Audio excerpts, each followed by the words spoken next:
என்ன சார், யார பார்க்கணும்? அடடா கிருஷ்ணமூர்த்தி, எப்படி இருக்க? இன்னமும் பொண்டாட்டி சண்டை போட்டுதான் இருக்கியா? இந்த பாரியா, சண்டை போட்டாலும் சந்தோஷமா இருக்கல. அதான் உங்ககிட்ட எனக்கு பிடிச்ச விஷயம். என்ன நான் சொல்றது? வாமா.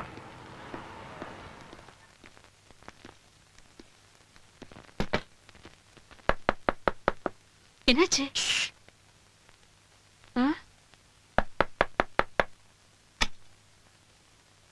யாரு?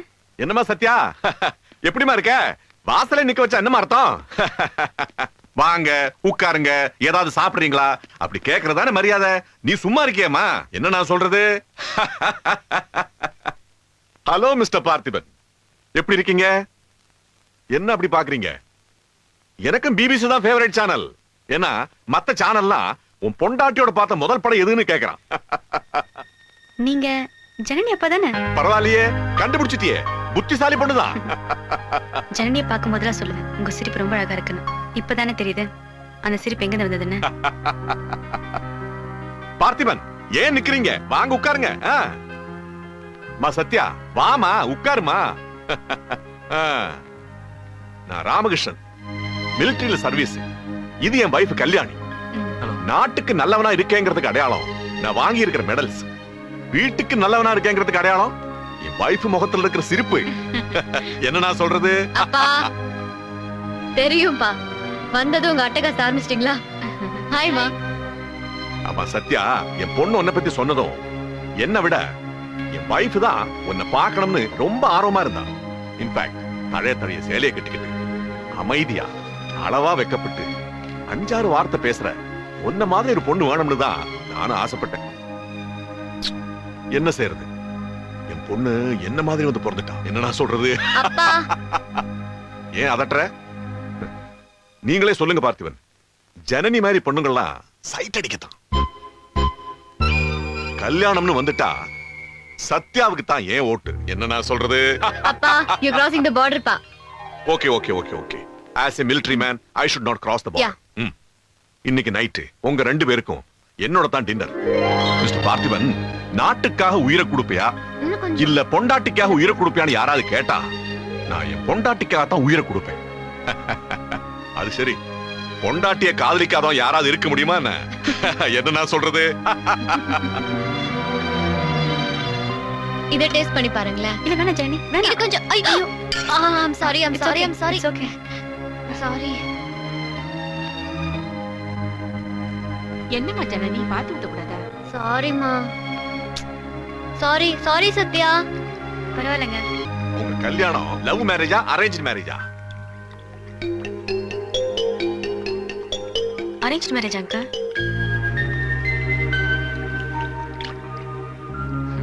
நீங்க கல்யாணத்துக்கு முன்னாடி யாரையாவது காதலிச்சிருக்கீங்களா? என்ன பதிலே காணோம்? காதலிச்சிருக்கேன். எனக்கு 10 வயசு இருக்கும். என் பக்கத்து வீட்டுல லக்ஷ்மி அக்கான்னு ஒருத்தங்க இருந்தாங்க. பாவாடைய நுனிவரல பிடிச்சுக்கிட்டு அவங்க நடக்கிறத பாக்குறதுக்கு அவ்வளோ அழகா இருக்கும். கல்யாணம் பண்ணா லக்ஷ்மி அக்கா தான் கல்யாணம் பண்ணணும்னு நினைச்சு பாருங்க. அதான் என் முதல் காதல். 10வது படிக்கும்போது எங்க மேக்ஸ் டீச்சர் ஸ்டெல்லானா எனக்கு ரொம்ப பிடிக்கும். உலகத்துல அழகா எங்க ஸ்டெல்லா டீச்சர் தான். அவங்கள தான் கல்யாணம் பண்ணணும்னு நினைச்சேன். அது 2வது காதல். அட அவ்வளோ எங்க கல்யாணத்துக்கு முன்னாடி கூட பஸ் ஸ்டாப்ல ஒரு பொண்ணை பார்த்தேன். அவ பின்னாடி அலைஞ்சேன். அவளுக்கு பிடிச்சது பிடிக்காதது எல்லாத்தையும் தெரிஞ்சுக்கிட்டேன். காதல்னா காதல், அப்படி ஒரு காதலுங்க. கல்யாணம்னு ஒன்று பண்ணா அவ்வளவுதான். என்னங்க நீங்க பள்ளிக்கூடத்து டீச்சரையும் பக்கத்து வீட்டு அக்காவையும் பஸ் ஸ்டாப்ல வர பொண்ணையும் காதலிக்காதவங்க யாராவது இருப்பாங்களா என்ன? இந்த மாதிரி வெளிப்படையா பேசுற ஹஸ்பண்ட் கிடைச்சதுக்கு உங்க வைஃப் கொடுத்து வச்சிருக்கணும். என்ன நான் சொல்றது?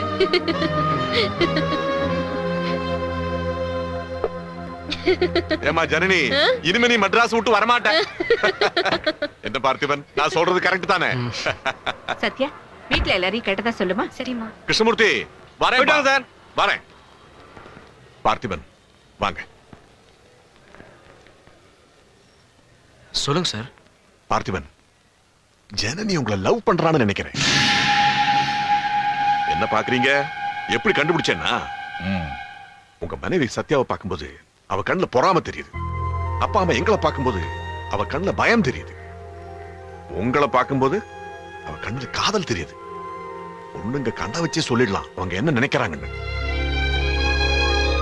பார்த்திபன், ஒண்ணு நான் சொல்லட்டுமா? நீங்க தான் என் மாப்பிள. உங்களுக்கு மட்டும் கல்யாணம் ஆகாம இருந்திருந்தா என்ன நான் சொல்றது? ஜனனியோட அப்பா ஏன் ஆசைப்படியே நீதான் என் மாப்பிள்ளைன்னு சொல்றாரு. எப்போ? கல்யாணம் ஆனதுக்கு அப்புறம்.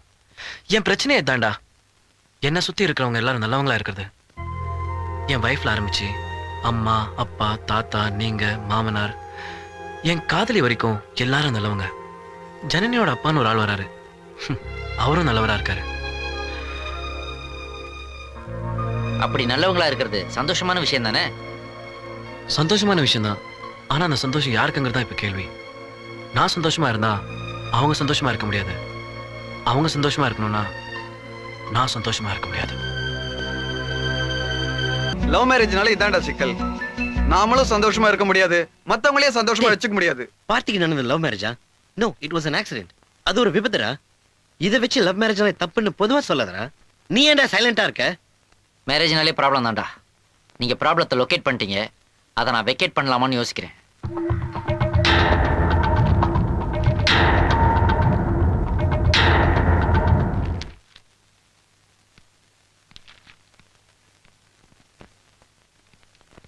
என் பேர் மனு.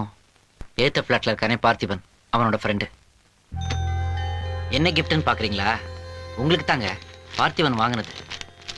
தான் காதலிச்சு கல்யாணம் பண்ணிக்க போற பொண்ணுக்கு ஒரு gift கொடுக்கணும்னு ஒரு மாசமா உங்க பின்னாடியே தெரிஞ்சு உங்களுக்கு பிடிச்சதையெல்லாம் கிஃப்டா பார்சல் பண்ணி வச்சிருக்கான். என்னங்க குழப்பமா இருக்குதா? நீங்க நினைக்கிற மாதிரி அவன் மேரேஜ் அரேஞ்ச்டு மேரேஜ் இல்லைங்க, அது லவ் மேரேஜ். என்ன, அவன் லவ் பண்ணது உங்களை, ஆனா கல்யாணம் பண்ணது உங்களை மாதிரியே இருக்கிற சத்யாவை. அவன் மனசுல இன்னும் உங்க மேல லவ் இருக்குதுங்க. ஆமா, நாட்டுல பாதி பேர் கல்யாணம் பண்ணிட்டு எழுத்து விட்டு பண்ண லவ் பண்றாங்க. ஆனா இவன் காதலியை எழுத்து வீட்டுல வச்சுக்கிட்டு எப்படிங்க நிம்மதியா இருக்க முடியும்? ஒருவேளை நீங்க வராமலே இருந்திருந்தீங்கன்னா அவன் எல்லாத்தையும் மறந்துட்டு ஒய்ஃபோட வாழ முயற்சி பண்ணியிருந்திருப்பான். ஆனா நீங்க தான் வந்துட்டீங்களே, அதனாலதான் நான் உங்களை கெஞ்சி கேட்டுக்கிறேன், தயவு செய்து இந்த இடத்த விட்டு போயிருங்க. அப்படியாவது அவன் ஒய்ஃபோட நிம்மதியா வாழ்றானான்னு பார்க்கலாம். ப்ளீஸ். அட்லீஸ்ட் எந்த தப்புமே செய்யாத அவனுடைய ஒய்ஃபுடைய சந்தோஷத்துக்காகவாவது தயவு செய்து இந்த இடத்த விட்டு போயிடுங்க. Please madam. சத்யா, எப்படிதான் இந்த சாரியை தினமும் கட்டுறீங்களோ, கஷ்டமா இருக்கு.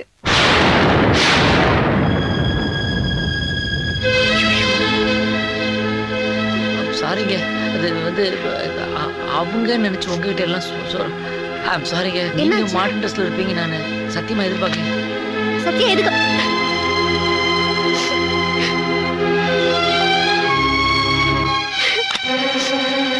சாரிங்க, என்ன மன்னிச்சிருங்க. கதவை தரங்க சத்யா, கதவை தரங்க. சத்யா, சத்யா, நான் சொல்றத கொஞ்சம் கேளுங்க. நான் உங்ககிட்ட பேசணும், தயவு செய்து கதவை தரங்க ப்ளீஸ்.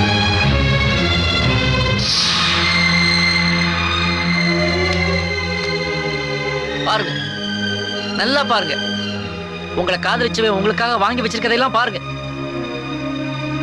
எந்த உண்மை அவங்களுக்கு தெரியக்கூடாதுன்னு நினைச்சனும் அதை அவங்ககிட்டயே சொல்ல வச்சிட்டீங்களேங்க.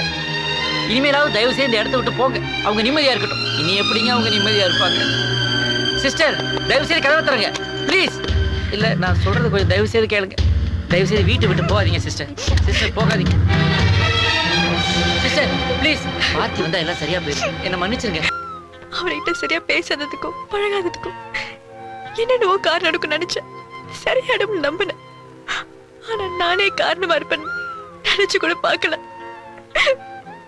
இப்பயாவது தெரிஞ்சது. ப்ளீஸ்.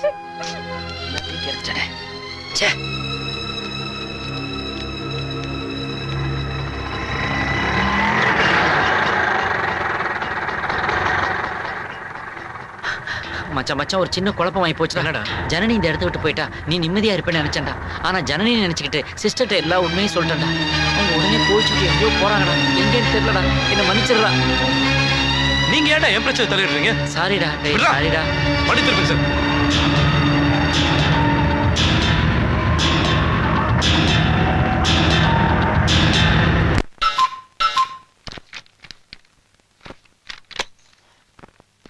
அண்ணாச்சி, மாப்பிள்ள வந்திருக்காரு.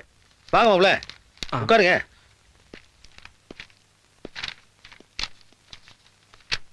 வாங்க மாப்ள.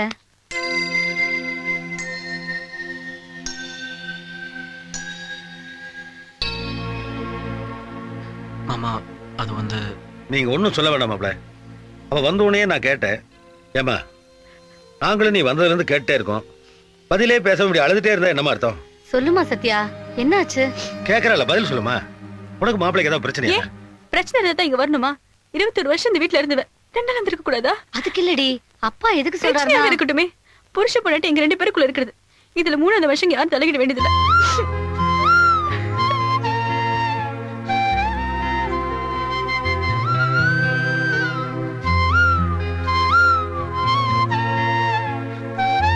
இந்த பொண்ணுகளே இப்படிதான். கல்யாணம் ஆகி போகும்போது ரொம்ப சந்தோஷமா போவாங்க. அப்புறம் சின்ன சின்ன பிரச்சனை வந்தா கூட பொசுக்குன்னு சண்டை போட்டு அம்மா வீட்டுக்கு ஓடி வந்துருவாங்க. என் பொண்ணை விடுங்க, இவளே அப்படித்தானே. 5 வருஷத்து வரைக்கும் வருஷத்துக்கு ஒரு தடவையாவது சண்டை பிடிச்சிட்டு அவங்க அம்மா வீட்டுக்கு மூட்டை கட்டிடுவா.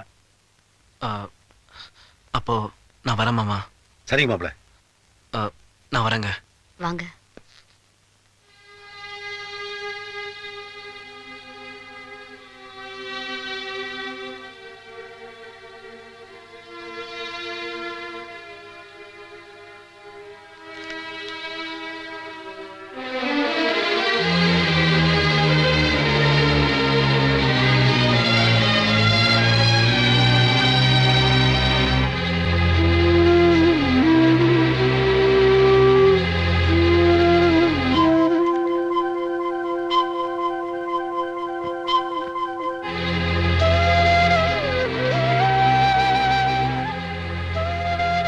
கல்யாணம் பண்ணிக்கிட்டா உங்களை மாதிரி ஒய்ஃபா நான் நடந்துக்கணும்.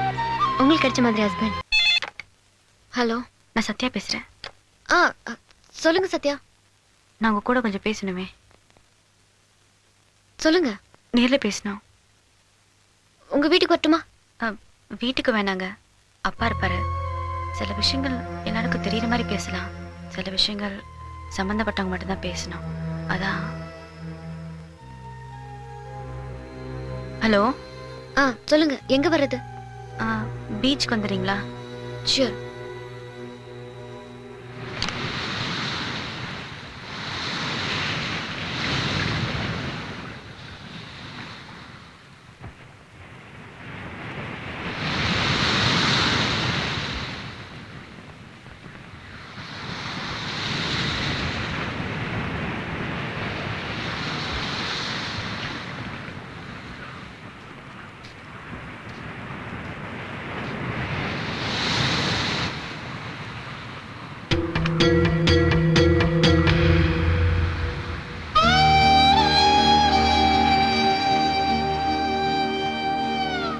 ஃபோன் பண்ணி வர சொல்லிட்டு எதுவுமே பேச மாட்டேங்கிறீங்க.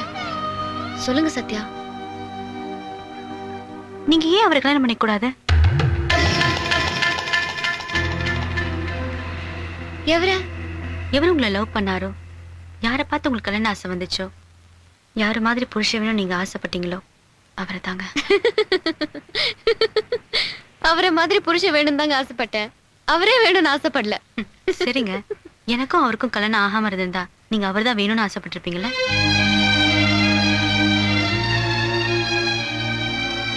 இதுல உங்க அப்பா எங்க அப்பா பத்தி எல்லாம் யோசிக்காதீங்க. அவங்க காலம் முடிஞ்சு போச்சு. இது நம்ம 3 பேரோட வாழ்க்கை. அதை நாம தான் முடிவு பண்ணணும். இப்ப கூட என் புருஷனை பிடிக்காம விட்டு கொடுக்கலங்க. ரொம்ப பிடிச்சதுனால தான் விட்டு கொடுக்குறேன். நமக்கு பிடிச்சவங்க சந்தோஷமா இருக்கணும் பாருங்க. அவருக்கு உங்களை பிடிக்காம இல்லைங்க.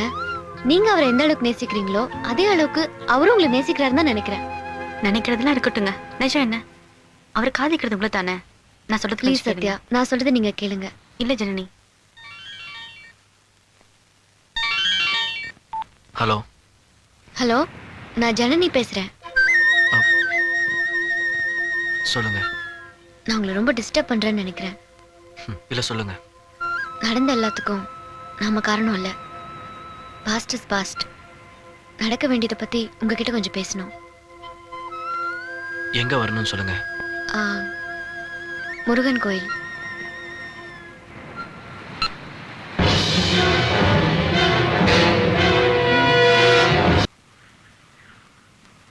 அப்போ நீங்க என்ன காதலிக்கல?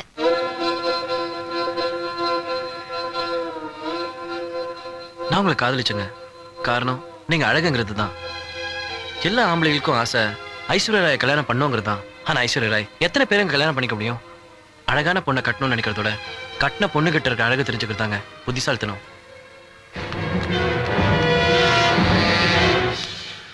என்ன பத்தின ஞாபகமே இல்லாம உங்களால வைஃபோட சந்தோஷமா வாழ்ந்துட முடியுமா? ஏங்க முடியாது? இன்னைக்கு சந்தோஷமா வாழ்ற புருஷன் பொண்டாட்டி எல்லாருக்குமே கல்யாணத்துக்கு முன்னாடி கண்டிப்பா ஒரு காதல் இருந்திருக்கும். ஆனாலும் அவங்க சந்தோஷமா வாழ்றாங்களே எப்படி? கல்யாணத்துக்கு அப்புறம் கட்டிக்கிட்டு அவங்கள காதலிக்கிறதுனாலதான். கல்யாணம் ஆயிடுச்சு, அந்த கட்டாயத்துல தானே வைஃபை காதலிக்கிறீங்க. அப்படி இல்லைங்க, பொண்டாட்டியா இருக்கிறதுக்கு ஒரு அழகு தேவை. அது என் சத்யா கிட்ட நிறைய இருக்கு. 21 வருஷமா அவளை தப்பாவ 2 மாசம் முன்னாடி வந்த எனக்காக எனக்கும் என் புருஷன் கடையில 1000 இருக்கும். அதை கேட்க நீங்க யாரும் தூக்கிரிஞ்சு பேசினா பாருங்க. பொண்டாட்டியா இருக்கிறதுக்கு இதை விட வேற என்னங்க அழகு வேணும்? ஒரு பொண்ணு தான் புருஷன் கிட்ட சிகரெட், தண்ணி, ரேஸ் இப்படி எந்த கெட்ட பழக்கம் இருந்தாலும் ஒத்துக்குவா. ஆனா வேற ஒரு பொண்ணோட காதல் இருந்தா மட்டும் ஒத்துக்கவே மாட்டான். ஆனா என்னோட காதலுக்காக தான் பொண்டாட்டி ஸ்தானத்தை விட்டு கொடுக்க முடிவெடுத்தா பாருங்க. பொண்டாட்டியா இருக்கிறதுக்கு இதோட வேற என்னங்க அழகு வேணும்? சாப்பிட்ற சாப்பாட்டுல இருந்து பாக்குற சேனல் வரைக்கும் எவ்வளவு எனக்காக விட்டு கொடுத்துருக்கா. நான் எதையும் விட்டு கொடுக்கல. அவளுக்காக நான் என் காதல் விட்டு கொடுத்தா அவ எவ்வளவு சந்தோஷப்படுவா. அந்த சந்தோஷத்தை அவன் முகத்துல பாக்கணுங்க. எப்ப இருந்து வைஃப் மேல இப்படி ஒரு காதல்? யாருக்காவது உடம்பு சரியில்லைன்னா எப்ப இருந்து உடம்பு சரியில்லைன்னு கேட்கலாம். நல்லா இருக்கவங்க கிட்ட போய் எப்ப இருந்து நல்லா இருக்கீங்கன்னு கேட்டா என்னங்க அர்த்தம்? பொதுவா ஆம்பளைங்க எல்லாருமே முதல்ல தப்பான முடிவு எடுப்பாங்க. அந்த அனுபவத்துல அப்புறம் சரியான முடிவு எடுப்பாங்க. பொம்பளைங்க அப்படி கிடையாதுங்க.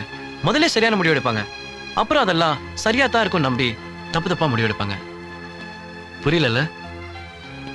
புருஷன் தன்னை விட்டு ஏன் வேலைக்கு போறான்னு காரணமே தெரியாதப்போ காத்திருக்கலான்னு சரியான முடிவு எடுத்த மனைவி காரணம் தெரிஞ்சதுக்கு அப்புறம் என்னை விட்டு வேலைக்கு போலான்னு தப்பான முடிவு எடுத்தா பாருங்க. அத சொன்னேன். அதனால என்னங்க, நான் அவளுக்காக காத்திருப்பேன்.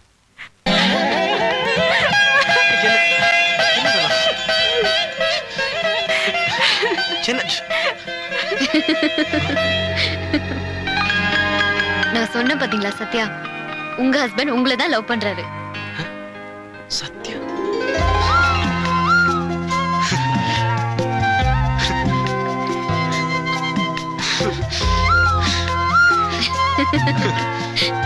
சத்யா, இப்பவும் சொல்றேன், உங்களை மாதிரி வைஃபா நான் நடந்துக்கணுங்க. அதுக்காகவாது உங்க ஹஸ்பண்ட் மாதிரி எனக்கு ஒரு ஹஸ்பண்ட் கிடைக்கணும். என்ன பாக்குறீங்க? மாதிரி தானே சொன்னேன். என்ன நான் சொல்றது? Okay, bye, all the best.